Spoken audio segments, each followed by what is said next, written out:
Bonjour les amis, bienvenue de retour sur Histoire Reddit. Celle-ci va vous faire remettre en question tout ce que vous pensiez savoir sur la loyauté familiale. Alors imaginez ceci, vous ouvrez votre maison à quelqu'un qui a besoin d'aide, sans poser de questions, sans conditions, juste par pure gentillesse.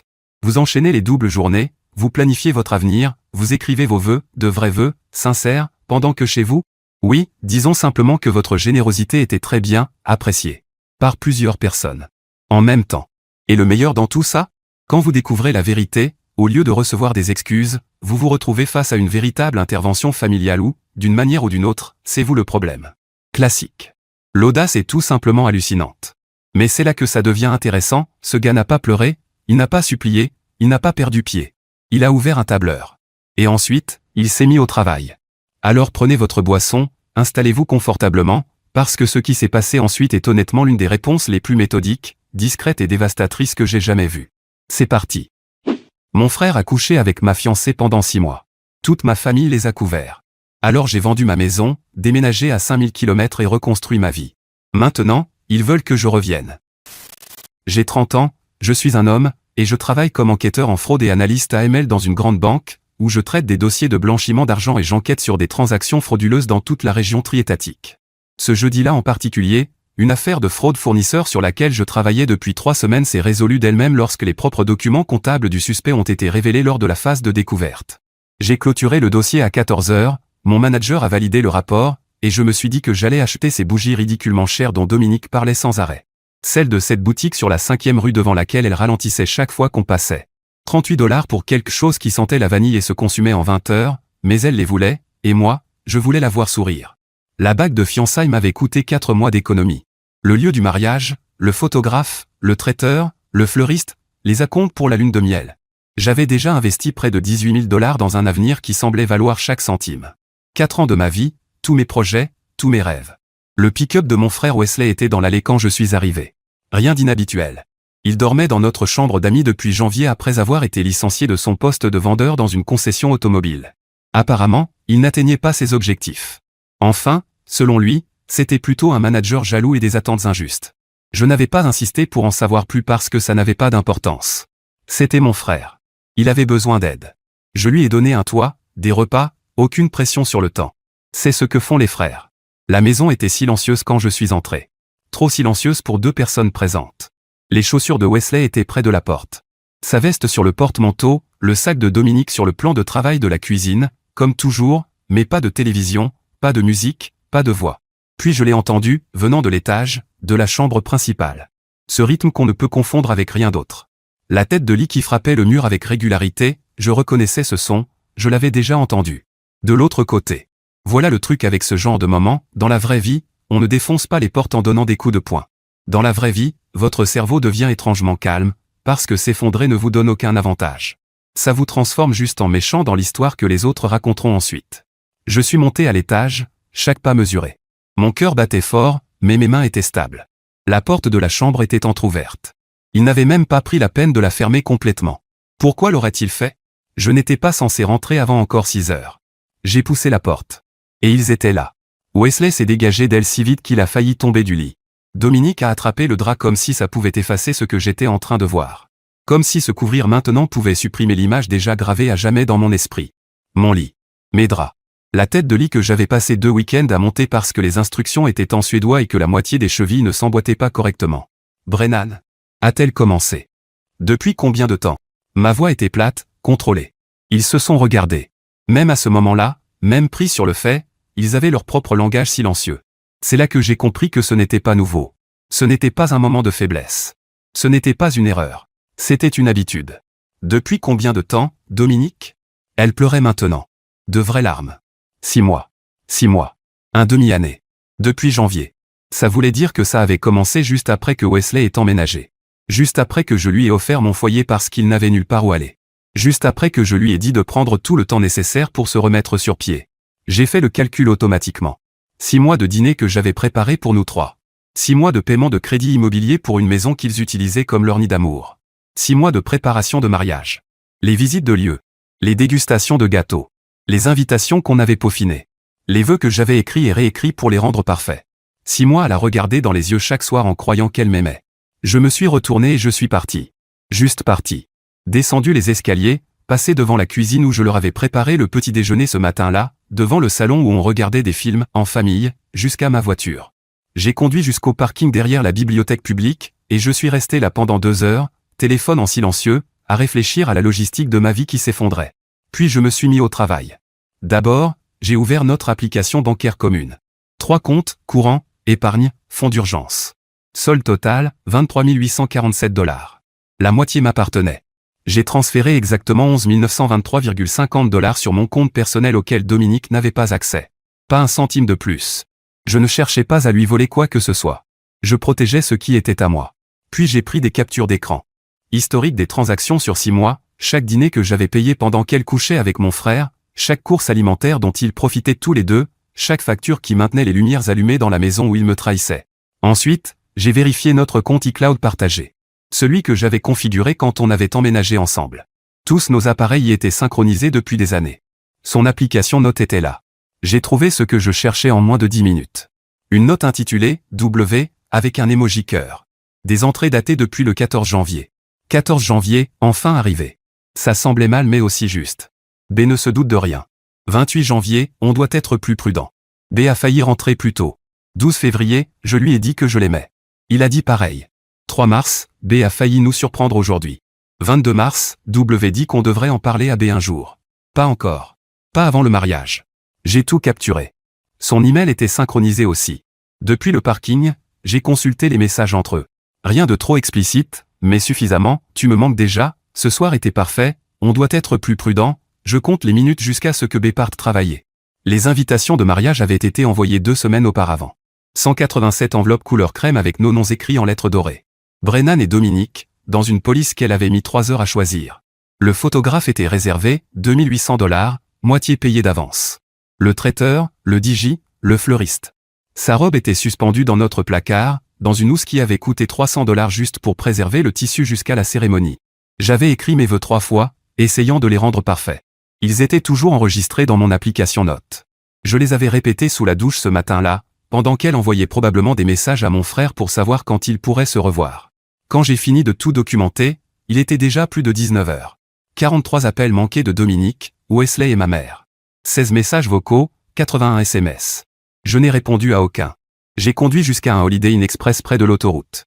J'ai payé une semaine en espèces. La chambre sentait le nettoyant industriel, l'air recyclé et les problèmes des autres, mais il y avait un verrou solide, et personne ne savait où j'étais. C'était déjà ça. La réunion de famille a eu lieu le dimanche chez ma mère. Elle m'avait appelé depuis le téléphone de ma sœur Cassidy parce que j'avais déjà bloqué tous les autres. Brennan, on doit en parler comme des adultes. 14 heures, tout le monde sera là. J'aurais dû dire non. J'aurais dû raccrocher et bloquer ce numéro aussi. Mais une partie stupide de moi pensait encore que le lien du sang signifiait quelque chose. Je pensais entrer et les voir mettre les affaires de Wesley dehors, lui dire à lui et à Dominique de partir et de ne jamais revenir. Je pensais que ma mère me prendrait dans ses bras et me dirait qu'elle était désolée, qu'elle serait toujours de mon côté. J'étais un idiot. Le salon était organisé comme une intervention quand je suis arrivé. Ma mère dans son fauteuil près de la fenêtre, celui que mon père lui avait acheté avant de partir. Cassidy sur le canapé 2 places, les bras croisés, déjà agacé d'avoir dû sacrifier son dimanche pour ça. Wesley et Dominique sur le canapé principal, assis suffisamment proches pour que leurs épaules se touchent, l'air fatigué, l'air triste, comme les victimes dans leur propre version de l'histoire. La seule place libre était une chaise de salle à manger qu'on avait déplacée depuis la cuisine, placée face à eux tous, comme si j'étais en procès. Je suis resté debout. Brennan, assieds-toi, dit ma mère. Cette voix, celle qu'elle utilisait quand j'avais 16 ans et que je rentrais après le couvre-feu. Douce mais ferme. La voix qui signifiait qu'elle avait déjà décidé qui avait tort. Je reste debout. Pourquoi est-elle ici? Parce qu'elle fait partie de cette famille. Ou allait en faire partie. C'est pour ça qu'on a cette discussion. Dominique a commencé à pleurer. De vraies larmes, humides et parfaitement synchronisées. Brennan, je suis tellement désolé. Je n'ai jamais voulu que ça arrive. Wesley et moi avons essayé de lutter contre ça. Vraiment. Mais parfois, on ne choisit pas de qui on tombe amoureux. Je la regardais jouer son rôle. La lèvre tremblante, le mouchoir prêt, la manière dont elle se penchait vers Wesley comme s'il était sa bouée de sauvetage. Elle avait répété ça. Probablement passé tout le week-end à perfectionner sa scène. On est amoureux, dit Wesley. Sa voix se brisa au bon moment. Je sais que le timing est horrible, et je sais que j'ai fait une erreur, mais ce que Dom et moi avons, c'est réel. On n'a pas planifié ça. C'est juste arrivé. C'est juste arrivé, ai-je répété. Pendant 6 mois? Dans ma maison? Dans mon lit? Pendant que je travaillais pour garder un toit au-dessus de ta tête parce que tu étais incapable de garder un emploi. Brennan, ne sois pas vulgaire, lança Cassidy depuis le canapé. Vulgaire. C'est ça qui te dérange maintenant? Le choix de mes mots? Ma mère se leva et s'approcha de moi, posa sa main sur mon bras avec cette expression douce et déçue que je connaissais après des dizaines de disputes que je n'avais jamais gagnées. Mon chéri, je sais que tu souffres, n'importe qui souffrirait. Mais Wesley est ton frère. Le sang, la famille pardonne. Et si Dominique et Wesley ont de vrais sentiments l'un pour l'autre, de vrais sentiments sincères, peut-être que c'est mieux que ça soit arrivé maintenant. Avant le mariage.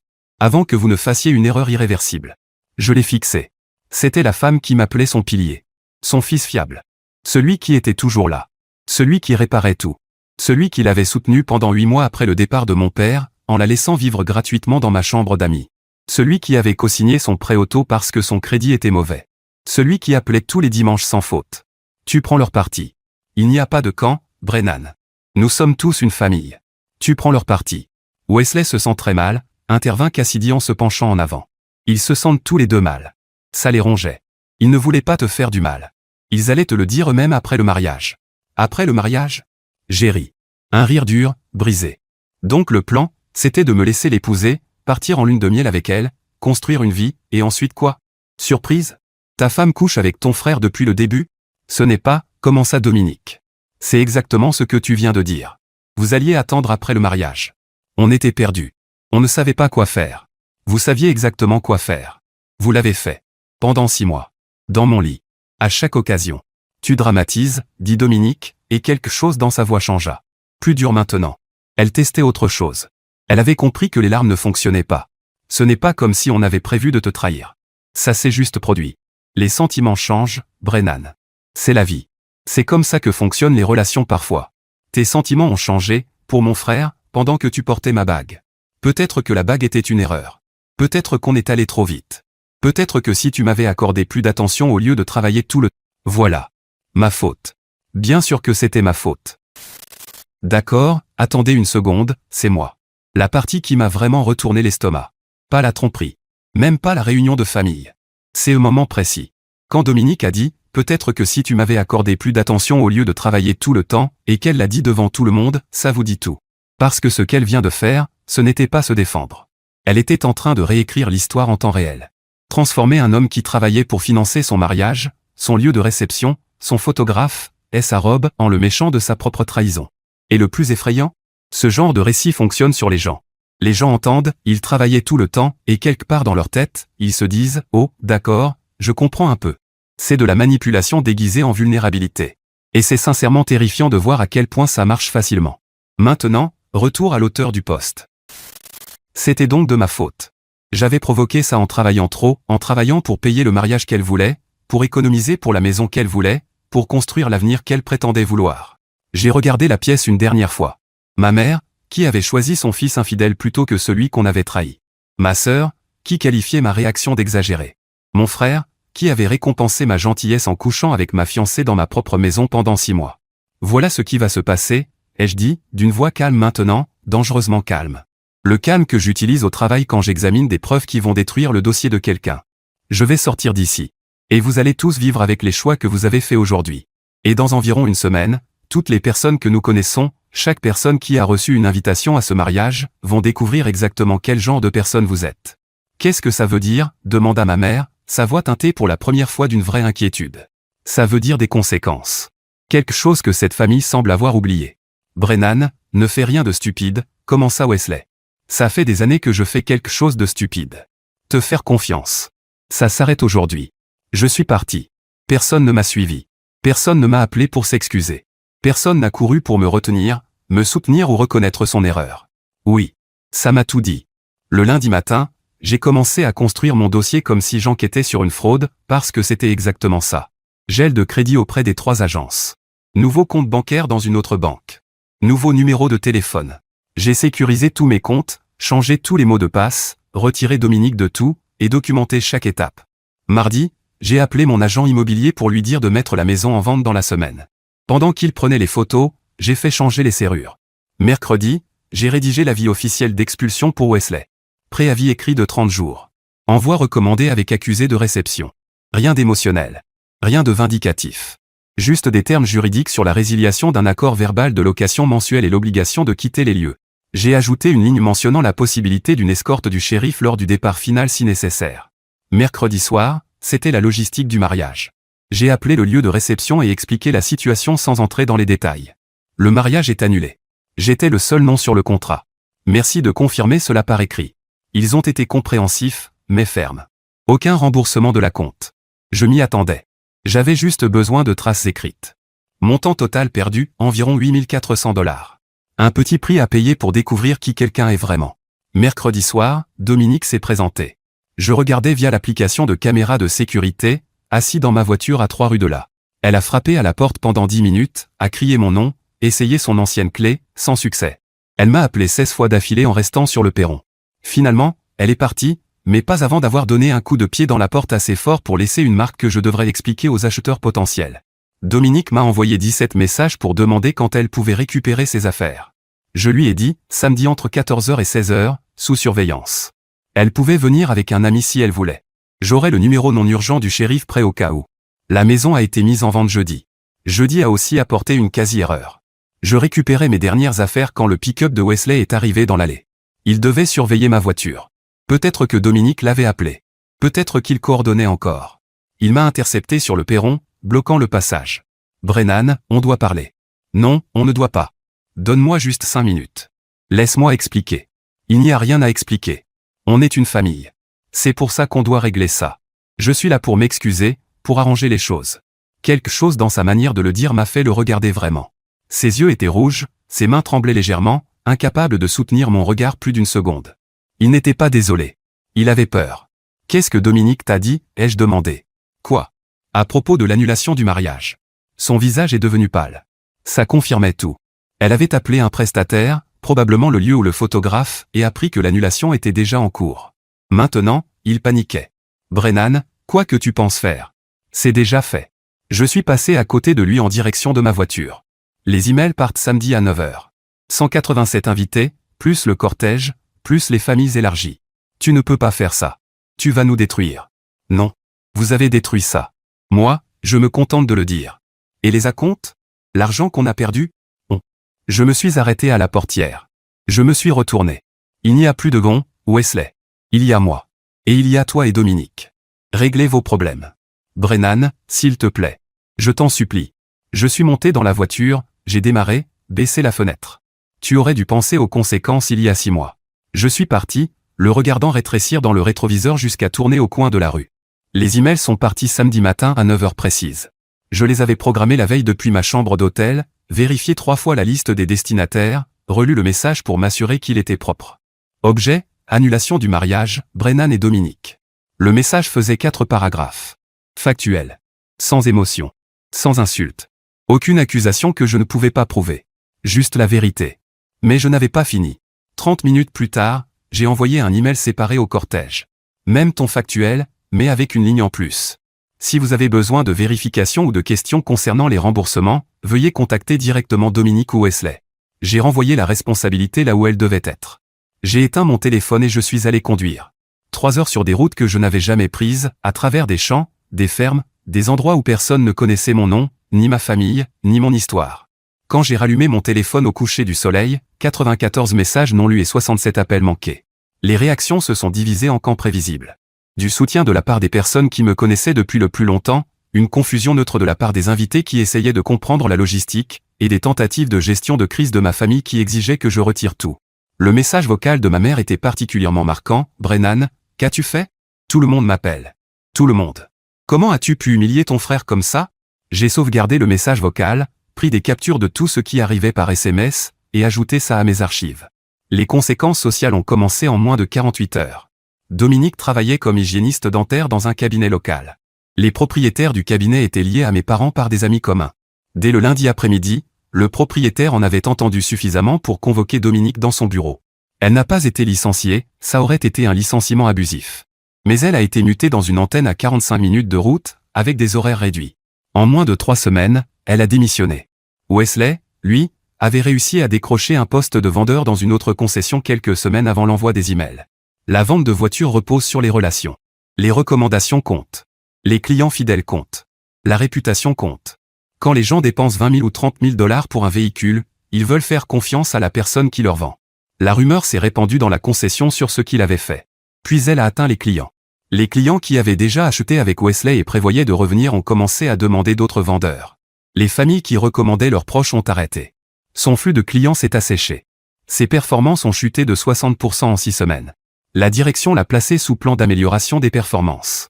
Quand il ne s'est pas amélioré, ne pouvait pas s'améliorer, parce que ce genre de réputation ne se répare pas rapidement, ils l'ont licencié à l'automne. Rien de tout ça n'était directement de mon fait. Pas techniquement. J'ai simplement dit la vérité. Une seule fois. Aux personnes qui méritaient de savoir pourquoi elles n'assisteraient pas à mon mariage. Tout le reste, c'était juste la gravité. La maison s'est vendue en 11 jours. Une offre en liquide, 8 000 dollars en dessous du prix demandé, de la part d'un jeune couple venant d'un autre État. J'ai accepté immédiatement. La vente pouvait être finalisée en 2 semaines, et j'avais besoin de partir. Mais avant de partir, j'avais encore des affaires à régler. J'ai déposé 2 actions en justice devant le tribunal des petites créances. Une contre Wesley pour loyers impayés, 6 mois de dépenses de logement à la valeur du marché pour la chambre d'amis, plus les charges, estimées à 300 dollars par mois. Total, 1800 dollars. La seconde contre Dominique pour des dépenses partagées prouvables auxquelles elle s'était engagée avant que la liaison ne soit révélée. La moitié de la compte du lieu, la moitié du photographe, la moitié du traiteur. Documents propres, relevés bancaires communs, contrat avec les prestataires à nos 2 noms. Total, 4200 dollars. J'ai déposé les 2 dossiers le même jour. J'ai payé pour une notification officielle. Ils ont été assignés sur leur lieu de travail, par des voies légales. Dominique a reçu la sienne au cabinet dentaire, pendant la pause déjeuner. Wesley a reçu la sienne dans le showroom de la concession, devant les clients. Une humiliation publique, légalement délivrée. Les audiences ont été fixées 2 mois plus tard. Je me fichais de gagner, même si les preuves étaient suffisamment solides. Ce qui m'importait, c'était le processus. Les lettres recommandées. Les conversations gênantes quand on leur demandait pourquoi ils étaient poursuivis. Le fait que leur nom figurait désormais dans des dossiers publics associés à loyers impayés et rupture d'accord. Des conséquences durables. Mon patron m'avait parlé d'un poste sur la côte ouest 9 mois plus tôt. Superviseur des opérations à Portland. Meilleur titre. Meilleur salaire. Meilleures opportunités. J'avais refusé. Parce que Dominique ne voulait pas quitter sa famille, ne voulait pas déménager à l'autre bout du pays, ne voulait pas tout recommencer ailleurs. Ironique, non. J'ai appelé mon patron un jeudi matin. Ce poste à Portland, toujours disponible? Maintenant, c'est coordinateur régional des opérations. Même bureau, responsabilités élargies. Pourquoi? Ça t'intéresse? Quand ont-ils besoin de quelqu'un? Honnêtement? Il y a 2 semaines. Ils sont en sous-effectif depuis février. J'y serai dans 3 semaines. Avant de partir, le harcèlement s'est intensifié. Ma tante est venue à mon hôtel. Puis mon cousin. Puis des amis de la famille que je reconnaissais à peine. Tous avec le même discours, la famille pardonne, le sang est plus fort que tout, Wesley souffre, Dominique souffre, tu dois laisser tomber. J'ai rédigé une lettre de mise en demeure. Pas par un avocat, je n'en avais pas les moyens. Mais j'ai trouvé un modèle en ligne, je l'ai adapté, imprimé sur un papier à en-tête professionnel que j'ai créé moi-même. J'ai cité des lois sur le harcèlement, listé chaque tentative de contact avec date et heure. Envoyé le tout en recommandé à l'adresse de ma mère, avec instruction de le transmettre à toute personne continuant à me contacter. J'ai ajouté une ligne à la fin. Tout contact non sollicité supplémentaire entraînera une demande d'ordonnance restrictive et la documentation d'un schéma de harcèlement auprès des autorités locales. Ça a marché. Les appels ont cessé. Le déménagement m'a coûté presque tout ce qu'il me restait après la vente de la maison. 1700 dollars pour le camion de déménagement. 800 dollars d'essence à travers 10 États. Premier mois et caution pour un studio trouvé sur Craigslist. Quand j'ai enfin eu un lit et le strict nécessaire pour cuisiner, il ne restait que 1100 dollars sur mon compte. Mais ici, personne ne me connaissait. Personne ne me regardait avec pitié. Personne ne murmurait à mon passage. Personne ne me parlait de Dominique, de Wesley ou du mariage qui n'a jamais eu lieu. J'étais anonyme. Et c'était exactement ce dont j'avais besoin. Le travail était la seule chose qui me maintenait sain d'esprit. J'arrivais tôt, je partais tard, je résolvais des problèmes que personne d'autre ne voulait toucher. En 8 mois, on m'a promu responsable des opérations avec une augmentation de 15%. Je l'ai accepté. Puis j'ai demandé ce qu'il me fallait faire pour obtenir la prochaine. 13 mois après mon arrivée, j'ai rencontré Meredith à l'anniversaire d'un collègue. Elle était technicienne vétérinaire dans une clinique du sud-est de Portland, le genre de personne qui passe ses journées à s'occuper d'animaux effrayés et de propriétaires inquiets. Un rire discret, des questions directes. Une façon de vous regarder comme si elle écoutait vraiment, au lieu d'attendre simplement son tour de parler.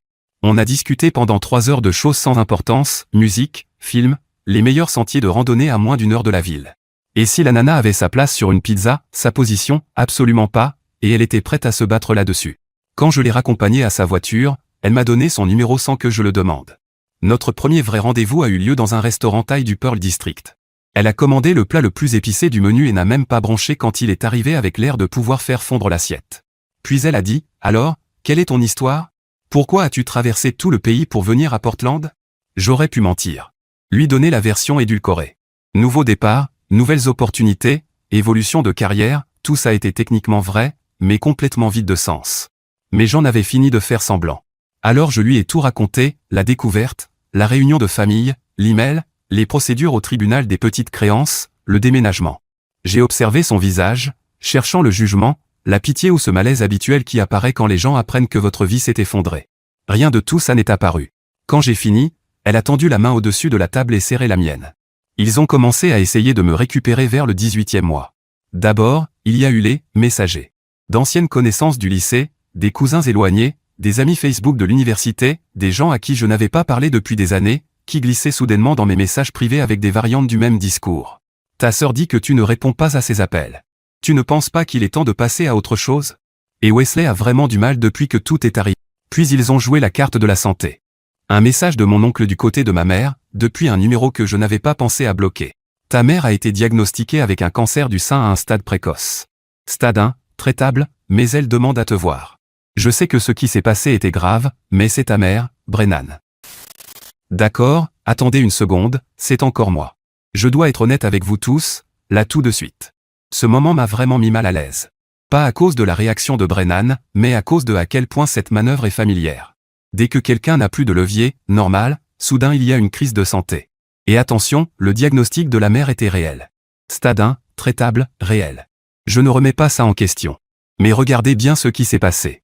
La mère n'a pas appelé Brennan elle-même. Cassidy a orchestré ça via un oncle dont le numéro n'avait pas encore été bloqué. Ce n'est pas une mère qui contacte son fils dans un moment difficile. C'est une famille qui met en place une stratégie coordonnée. Et la vérité la plus dérangeante? Ça a failli marcher.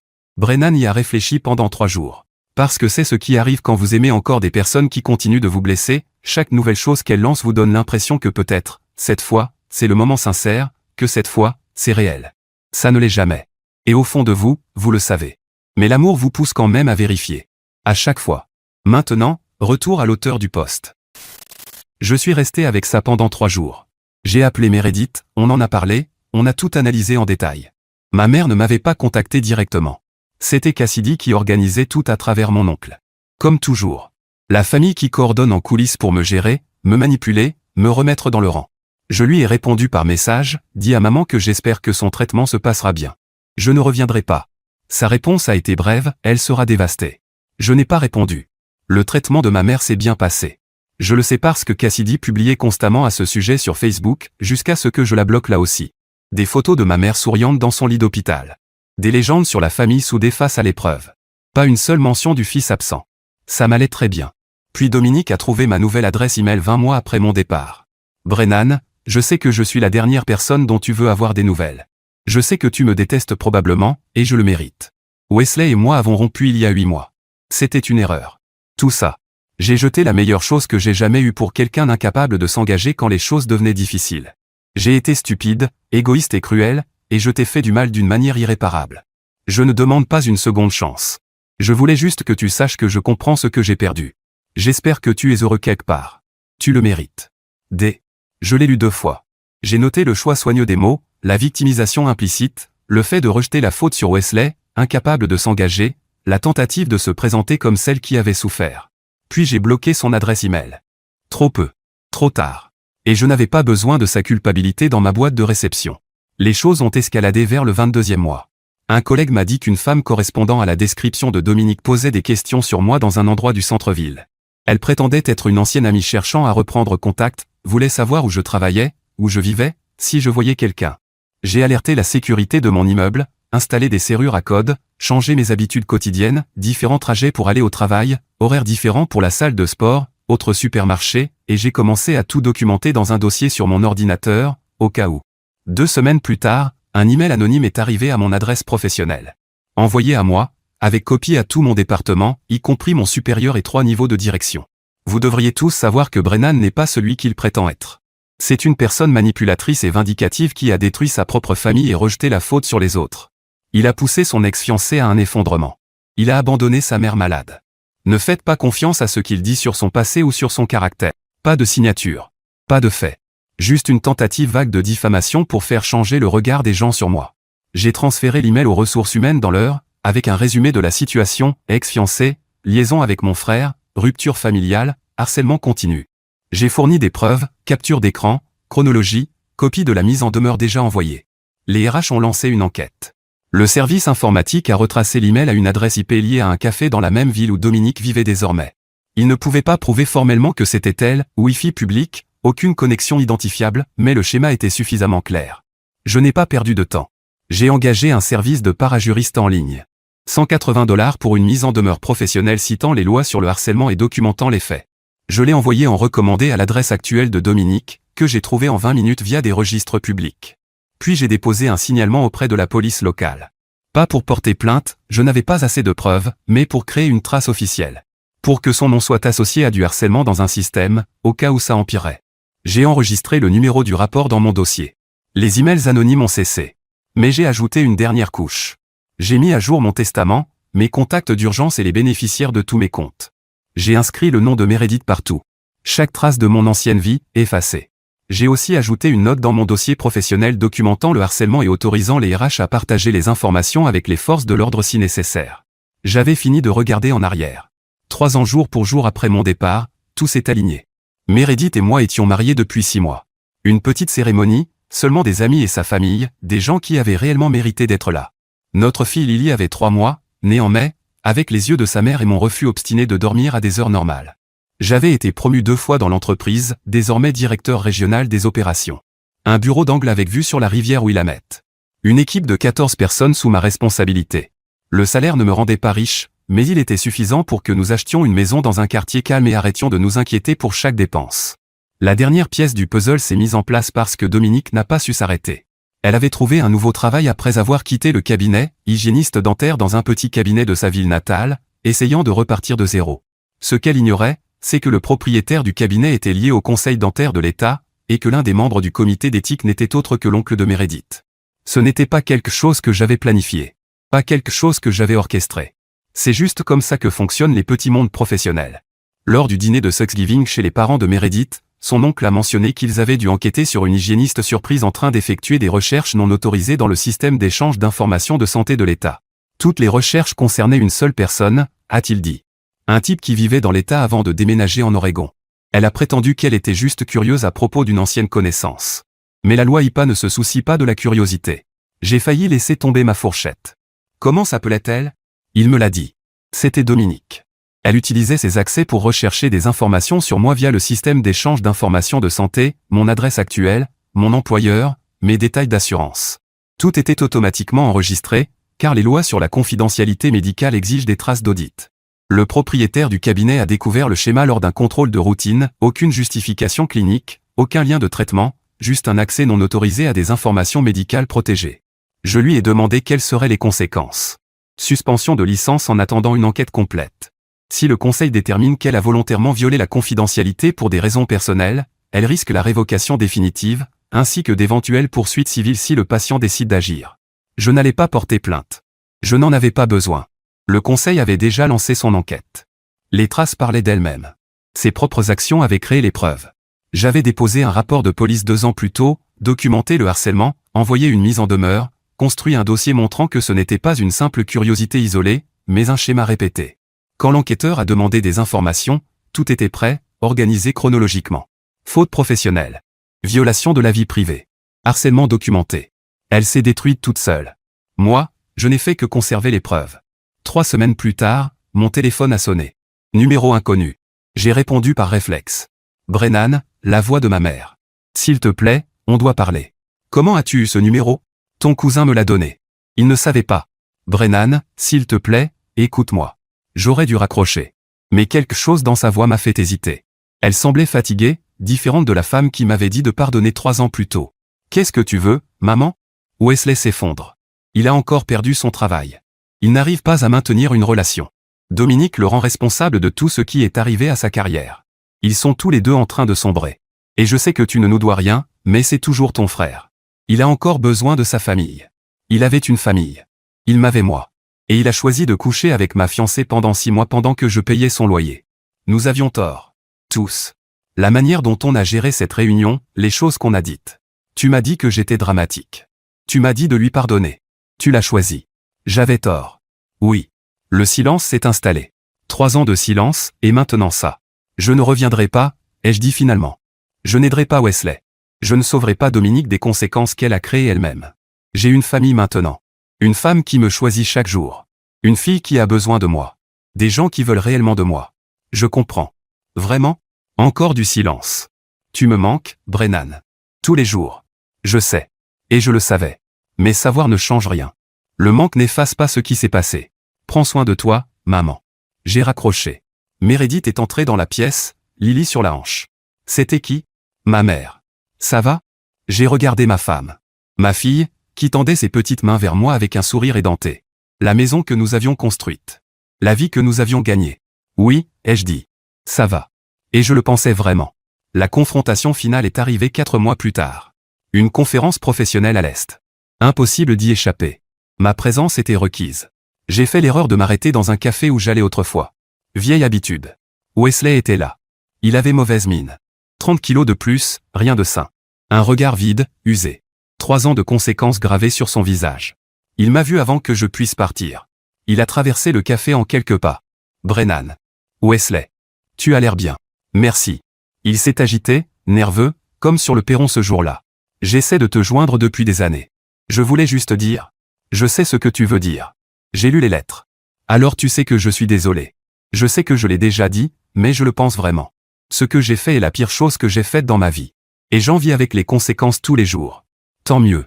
Il a cligné des yeux. Tant mieux, tu dois vivre avec. C'est ça, les conséquences. Tu fais un choix, tu vis avec. On est toujours une famille. Non. Je l'ai dit sans colère. Sans émotion. Tu as cessé d'être mon frère le jour où je t'ai trouvé dans mon lit avec ma fiancée. La réunion de famille l'a confirmé. Vous avez tous fait votre choix. Ça, c'est le... J'ai changé. Je travaille sur moi. Parfait. Va être une meilleure personne, ailleurs. Je n'ai pas besoin de toi dans ma vie. Je ne te veux pas. Et honnêtement, je ne pense même plus à toi. Son visage s'est effondré. Ce moment où quelqu'un comprend que ce n'est pas du bluff, que c'est réellement fini. Et maman? Elle vieillit. Elle t'a toi. Elle t'a choisi. Tu te souviens. J'ai fini mon café, posé le gobelet vide. Bonne vie, Wesley. Je le pense. Mais loin de moi. Je suis sorti. Sans me retourner. Le soleil de printemps était chaud sur mon visage. Mon vol partait dans 4 heures. Meredith et Lily m'attendraient à l'aéroport. Je suis monté dans la voiture de location et j'ai pris la route vers l'aéroport. 4260 km entre moi et mon foyer. Et ce soir, j'y serai. Alors ma famille YouTube, voici mon avis là-dessus. Écoutez, je vais être honnête, quand j'ai commencé à lire cette histoire, je pensais que Brennan était peut-être allé un peu trop loin sur certains points. Les emails envoyés aux 187 invités, les procédures au tribunal des petites créances, la notification sur le lieu de travail. Une partie de moi se disait, ok mec, calme-toi. Mais ensuite j'ai continué à lire, et je n'arrêtais pas de penser à ces 6 mois. 6 mois à cuisiner pour eux 3. 6 mois à payer le loyer pour le gars qui couchait avec sa fiancée. 6 mois à écrire ses vœux de mariage sous la douche pendant qu'elle envoyait des messages à Wesley pour savoir quand Brennan quittait le travail. Ça, ce n'est pas une erreur. C'est un mode de vie. Et puis cette réunion de famille? C'est ça qui m'a brisé. Parce que Wesley et Dominique, ce qu'ils ont fait est horrible, évidemment. Mais ta mère assise là à te dire que peut-être c'est mieux ainsi? Ta sœur qui dit que ta réaction est exagérée? Ça, c'est la vraie trahison. Honnêtement, Brennan n'a pas seulement perdu une fiancée et un frère ce jour-là. Il a perdu tout son sentiment de « chez lui ». Et un foyer, ce n'est pas un bâtiment, ce sont des gens. Les siens ont fait le mauvais choix. Mais ce qui m'a marqué, c'est la façon dont il a géré tout ça ensuite. Pas de cris, pas de violence, pas de scandale public. Juste de la documentation. Juste une méthode. Cet homme a littéralement utilisé son esprit d'enquêteur en fraude dans sa propre vie personnelle, et honnêtement, je respecte énormément ça. Parce que l'émotion vous rend désordonné. Les preuves vous rendent intouchable. Et Dominique qui accède à ses dossiers médicaux via le système IPA, elle s'est servie elle-même sur un plateau. On ne peut pas passer 3 ans à surveiller quelqu'un de manière obsessionnelle et ensuite être surpris quand les traces écrites vous rattrapent. Ce n'est pas de la malchance. C'est juste le karma, avec un système de classement. Maintenant, les leçons. Et ce sont de vraies leçons. Premièrement, les personnes que vous laissez entrer chez vous révèlent qui elles sont réellement. Wesley a montré à Brennan qui il était dès qu'il s'est senti à l'aise. Faites attention à la façon dont les gens traitent votre générosité. Deuxièmement, le silence n'est pas de la faiblesse, mais ce n'est pas non plus la paix. Brennan n'a pas explosé. Il a documenté. Il y a une différence entre laisser tomber et laisser les choses se dérouler. Lui a choisi la deuxième option. Troisièmement, et c'est le plus important, les personnes qui restent silencieuses dans vos pires moments vous disent quelque chose. Personne ne lui a couru après. Personne. Ce silence était la réponse. Meredith, Lily, le bureau d'angle, la vue sur la rivière où il la met, rien de tout ça ne lui est tombé dessus par hasard. Il a tout construit. Brique par brique, après que quelqu'un ait tout brûlé. Voilà l'histoire. Et honnêtement, il va bien. Plus que bien. Alors les amis, dites-moi ce que vous en pensez dans les commentaires ci-dessous. Et merci d'avoir suivi cet épisode de Histoire Reddit. N'oubliez pas de liker et de vous abonner. À la prochaine.